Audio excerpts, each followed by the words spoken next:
السلام علیکم ورحمۃ اللہ وبرکاتہ۔ 15 منٹ مدرسہ میں 4th درس میں آپ سب کو خوش آمدید، اہلاً و سہلاً مرحبا۔ جیسا کہ 15 منٹ مدرسہ میں ہمارے 10 موضوع رہتے ہیں، تو آج ہم اس کے بارے میں جانیں گے۔ نحمدہ و نصلی علی رسولہ الکریم، اما بعد فاعوذ باللہ من الشیطان الرجیم، بسم اللہ الرحمن الرحیم۔ رب اشرح لی صدری ویسر لی امری واحلل عقدۃ من لسانی یفقہوا قولی، ربی زدنی علما، ربی یسر ولا تعسر وتمم بالخیر وبک نستعین، آمین یا رب العالمین۔ تو 15 منٹ مدرسہ میں 10 موضوع ہوتے ہیں اور اس کے بارے میں پورے کمپلیٹ انفارمیشن بتائی گئی ہے، درس 1 میں آپ لوگ دیکھ سکتے ہیں۔ تو آج کا ہمارا پہلا موضوع ہے اسلامی تاریخ۔ اسلامی تاریخ میں ہم لوگ جانیں گے کہ حضرت آدم علیہ السلام کا دنیا میں آنا اور حابیل اور قابیل کے بارے میں جانیں گے۔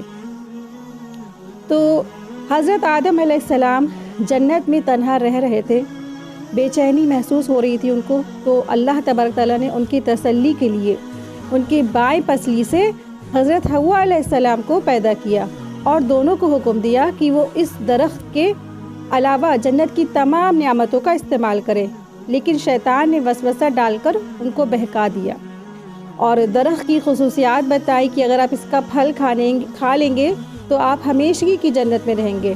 تو چنانچہ شیطان نے دونوں یعنی آدم اور حوا علیہ السلام دونوں کو زبردست بہکا کر انہیں پھل کھلانے میں کامیاب ہو گیا، لیکن اللہ تبارک تعالیٰ نے ان کو اس غلطی کی وجہ سے ان کے جنت کے لباس اتار لیے اور ان کو جنت سے باہر کر کے ہمیشہ کے لیے دنیا میں بھیج دیا، اور حضرت آدم علیہ السلام اپنی غلطی پہ بہت شرمندہ ہوئے ایک طویل مدت تک، اور وہ توبہ اور استغفار کرتے رہے اور اللہ کے سامنے خوب روتے رہے۔ اور سورہ اعراف آیت نمبر 23 میں بھی آتا ہے، ربنا ظلمنا انفسنا وان لم تغفر لنا وترحمنا لنکونن من الخاسرین۔ آدم اور اس کی بیوی یعنی آدم علیہ السلام نے اور حوا علیہ السلام نے فرمایا، دعا توبہ کی کہ اے ہمارے پروردگار، ہم نے تو اپنے اوپر بڑی زیادتی کر لی ہے، اگر آپ نے ہمیں معاف نہیں کیا اور ہم پر رحم نہیں فرمایا تو ہم یقیناً بڑے ہی نقصان میں پڑ جائیں گے۔ تو اس طرح سے آدم علیہ السلام اور حوا علیہ السلام نے اللہ تبارک تعالیٰ کے آگے توبہ کی۔ اور اب دیکھتے ہیں حابیل اور قابیل کا واقعہ، یہ بھی اسلامی تاریخ میں آتا ہے۔ قابیل اور حابیل حضرت آدم علیہ السلام کے 2 بیٹے تھے، دونوں کے درمیان ایک بات کو لے کر جھگڑا ہو گیا تھا۔ قابیل نے حابیل کو قتل کر ڈالا۔ زمین پر یہ پہلی موت تھی اور اس کے بارے میں ابھی تک آدم علیہ السلام کی شریعت میں کوئی حکم نہیں ملا تھا، یعنی کہ اس زمین پر سب سے پہلی موت ہوئی تھی، تو اس میں کیا کرنا ہے، کیسے اس کے ساتھ معاملہ کرنا ہے، کچھ بھی معلومات نہیں تھی۔ تو اس لیے قابیل پریشان ہوا اپنے بھائی کی لاش کو کیا کرے، تو اللہ تبارک تعالیٰ نے ایک کوے کے ذریعے سے اس کو دفن کرنے کا طریقہ سکھایا۔ یہ دیکھ کر قابیل کہنے لگا، ہائے افسوس، کیا میں ایسا غیر گزرا ہوں کہ اس کوے سے جیسا بھی نہیں۔ تو ایسا پھر اس نے اپنے بھائی کو دیکھ کر کوے کا مثال دیکھی، تو کوے کو دیکھ کر اپنے بھائی کو دفن کیا، یعنی کہ 2 کوے آئے آپس میں لڑے اور ایک کوے نے دوسرے کوے کو مار دیا تھا، تو دوسرا کوے نے پھر چھوٹا سا گڈھا کھودا اور گڈھا کھود کے دوسرا جو مرا ہوا کوہ تھا اس نے اپنے ساتھی کوے کو اس میں دفن کر دیا۔ تو قابیل بیٹھے ہوئے یہ سب دیکھ رہے تھے، تب اس کو بڑا پچھتاوا کہ میں کیا اس کوے سے بھی زیادہ غیر گزرا ہوں کہ میں اپنے بھائی کو ایسے ہی چھوڑ دوں۔ تب قابیل نے اپنے بھائی کو دفن کر دیا۔ یہیں سے دفن کرنے کا طریقہ چلا آ رہا ہے۔ حضور صلی اللہ علیہ وسلم نے قابیل کے متعلق فرمایا، دنیا میں جب بھی کوئی شخص ظالماً قتل کیا جاتا ہے تو اس کے گناہ حضرت آدم علیہ السلام کے بیٹے قابیل کو ضرور ملتا ہے، اس لیے کہ وہ پہلا شخص ہے جس نے ظالمانہ قتل کی ابتدا کی اور یہ ناپاک طریقہ بھی جاری کیا۔ مسند احمد 3623۔ اسی لیے انسان کو اپنی زندگی میں کسی بھی گناہ کا شروعات نہیں کرنی چاہیے تاکہ بعد میں اس گناہ کے کرنے والوں کا وبال بھی اس کے سر پر نہ آ جائے۔ تو آج کا ہمارا دوسرا موضوع ہے اللہ کی قدرت۔ تو اللہ کی قدرت میں آتا ہے سورج۔ سورج اللہ تعالیٰ کی بنائی ہوئی ایک ایسی زبردست مخلوق ہے کہ اس سے ہمیں روشنی اور گرمی بھی حاصل ہوتی ہے۔ وہ روزانہ مشرق سے نکلتا ہے اور مغرب میں ڈوبتا ہے، لیکن اللہ تعالیٰ قیامت کے قریب اسے اپنی قدرت سے مشرق کے بجائے مغرب سے نکالیں گے۔ اس کی لمبائی اور چوڑائی لاکھوں میل ہے اور وزن کے اعتبار سے زمین کے مقابلے میں لاکھ گنا زیادہ ہے۔ اتنے وزنی اور بڑا سورج کو مقرر نظام کے تحت چلانا اور کروڑوں میل کی دوری سے پوری دنیا کو روشنی اور گرمی عطا کرنا اللہ تبارک تعالیٰ کی ایک بڑی قدرت کی نشانی ہے۔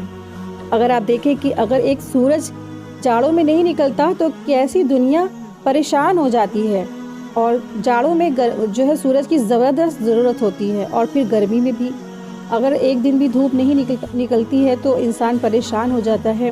لاکھوں کروڑوں میل دور ہونے کے بعد بھی ہمیں اس کے ذریعے سے گرمی پہنچتی ہے اور اس کے ذریعے سے فصلیں تیار ہوتی ہیں، فصلیں پکتی ہیں، درختوں کے پھل پکتے ہیں۔ تو یہ بھی اللہ تبارک تعالیٰ کی ایک زبردست قدرت کی نشانی ہے۔ تیسرا ہمارا موضوع ہے، آج ہم جانیں گے ایک فرض کے بارے میں۔ تو ایک فرض کے بارے میں جانیں گے، دین میں نماز کی کیا اہمیت ہے۔ تو ایک شخص نے رسول اللہ صلی اللہ علیہ وسلم سے عرض کیا کہ اے اللہ کے رسول، اسلام میں اللہ کے نزدیک سب سے زیادہ پسندیدہ عمل کیا ہے؟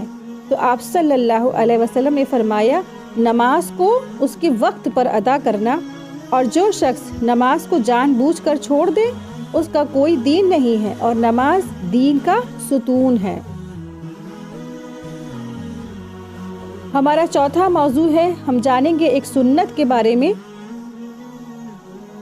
تو سنت کے بارے میں اس میں میزبان کو دعا دینا آتا ہے۔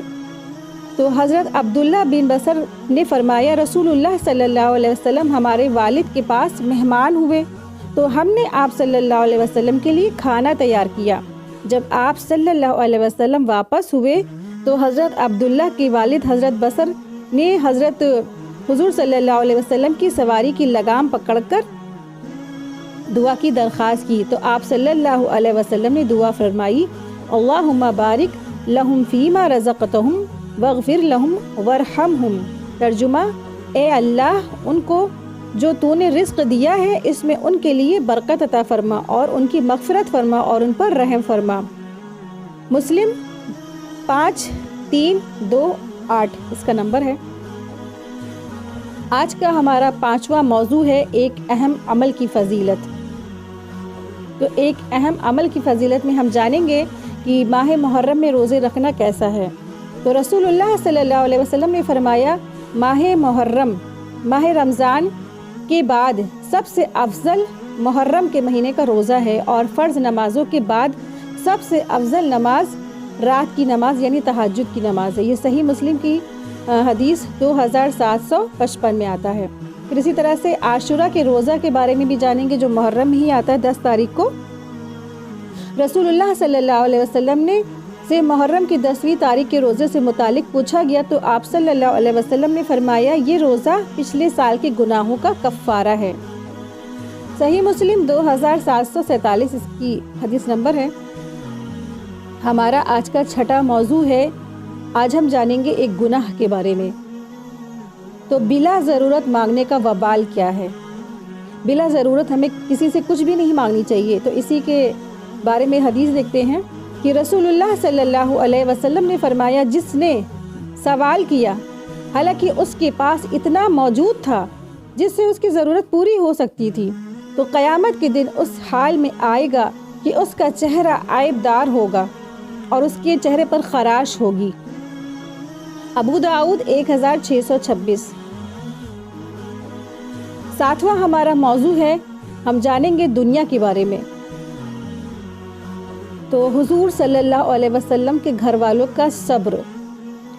حضرت ابن عباس رضی اللہ تعالیٰ عنہ بیان کرتے ہیں کہ رسول اللہ صلی اللہ علیہ وسلم اور آپ صلی اللہ علیہ وسلم کے گھر والے بہت سی رات بھوکے رہ کے سوتے تھے. ان کے پاس رات کا کھانا تک نہیں ہوتا تھا، جبکہ ان کا کھانا عام طور پر جو کی روٹی ہوتا تھا. ترمذی 2360. تو دیکھیے رسول اللہ صلی اللہ علیہ وسلم اور ان کے گھر والے کھانے تک کی ان کے پاس موجود نہیں ہوتا تھا، اور اکثر کئی راتیں ایسی ہوتی تھی کہ وہ لوگ بھوکے سو جاتے تھے. آج امت کا کیا حال ہے نا. آج کتنے کھانے ہونے کے بعد بھی امت کے لوگ کیا کہتے ہیں کہ ہمارے پاس یہ نہیں ہے اور وہ نہیں ہے، اور صرف ناشکری کرتے جاتے ہیں. تو اللہ کا شکر ادا کیا کیجیے، کیونکہ ہمارے نبی صلی اللہ علیہ وسلم اور ان کے گھر والے کئی رات بھوکے سو کے کاٹتے تھے، اور اگر اللہ تعالیٰ چاہتا تو ان کے لیے بے شمار جنتی کھانے لگائے جا سکتے تھے. لیکن ہمارے لیے، ہم سب انسانوں کے لیے کیا ہیں؟ ایک وہ رول ماڈل ہیں. جب انہوں نے اتنی تکلیفوں میں زندگی گزاری تو کیا ہم تھوڑی سی تکلیفوں میں اللہ کا شکر نہیں ادا کر سکتے؟ تو جیسے بھی حالات ہوں، انسان کو اللہ کا شکر گزار رہنا چاہیے. کبھی بھی اللہ تعالیٰ سے شکوہ و شکایت نہیں کرنا چاہیے. آج کا ہمارا 8واں موضوع ہے، ہم جانیں گے آخرت کے بارے میں. تو مومن کے لیے قیامت کے دن کی مقدار. رسول اللہ صلی اللہ علیہ وسلم نے فرمایا، مومن پر قیامت کا دن ظہر اور عصر کے درمیان کے وقت کے برابر ہوگا. یعنی قیامت کا ایک دن دنیا کے 50,000 سال کے برابر ہوگا، لیکن ایک ایمان والا اسے صرف ظہر اور عصر کے درمیان کے وقت کے جیسا محسوس ہوگا، یعنی کہ چھوٹا سا وقت اس کو محسوس ہوگا. یہ مستدرک حاکم کی حدیث 2283 میں اس کا ذکر ہے. تو ایک مومن، ایک ایمان والے کے لیے وہ وقت اتنا ہوگا جیسے ظہر سے عصر کا وقت. لیکن ایک جو کافر ہیں، جو ایک نافرمان لوگوں کے لیے وہ دن، قیامت کے دن کیسا ہوگا؟ 50,000 سال کے برابر ہوگا.